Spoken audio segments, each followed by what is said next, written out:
అలానే 'big boss' హౌస్‌లో మీరు మీ బాయ్ ఫ్రెండ్ గురించి చెప్పున్నారు. అవును. తన కోసం నా లైఫ్‌నే ఇచ్చేద్దామని అనుకున్నాను. కానీ తను మిమ్మల్ని మ్యారేజ్ చేసుకోను అని చెప్పాడు అని చెప్పేసి. సో, అంటే మ్యారేజ్ చేసుకుంటానని బిఫోర్ చెప్పారా మీకు? చెప్పిన తర్వాతే కదా చాలా పెద్ద పెద్ద డెసిషన్స్ అన్ని తీసుకొని అదంతా అయిన తర్వాత తనకి వేరే అమ్మాయితో పెళ్ళైపోయింది. ఆఫ్టర్ బిగ్ బాస్ కలిసాడు నన్ను.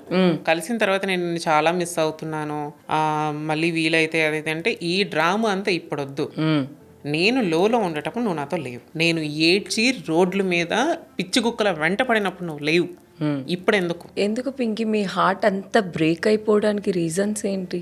నేను తీసుకోలేకపోయాను. చీటింగ్ అనేది నేను ఎప్పటికీ తీసుకోలేను. నా రిలేషన్ ఎలా ఉండేదంటే 4 గోడల మధ్య ఓకే, నలుగురిలో లేదు. నలుగురిలో కనీసం ఐ కాంటాక్ట్ కూడా ఉండదు. ఎందుకు ఉండదు అంటే షీఈస్ అ ట్రాన్స్ గర్ల్. ఓమైగా ట్రాన్స్ గర్ల్తో మాట్లాడితే పరుగు పోతుంది. ఓమైగా ట్రాన్స్ గర్ల్స్ అంటే only they are doing like only sexual things only.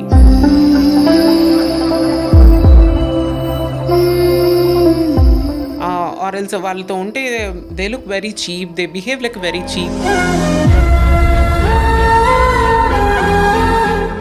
ఏంటి మన ఇంట్లో ఇంత అలా ఉండి ఏంటి బయటికి నాకు టీవీ షోస్ ఉండేటప్పుడు ఆ అమ్మాయి ఉంటే నేను చేయనండి అని చెప్పిన ఆర్టిస్టులు కూడా ఉన్నారు తెలుసా. అలా నేను చాలా టీవీ షోస్ నేను పిలవలేదు. కన్ను పొడిచే ముళ్ళ తీరు ముసిరినాయే కన్నీళ్ళన్నీ మీరుంటే చేయనని నేనుంటే చెప్పారు ఆర్టిస్టులు, కొంతమంది చెప్పారు, మెయిల్ ఆర్టిస్టులు.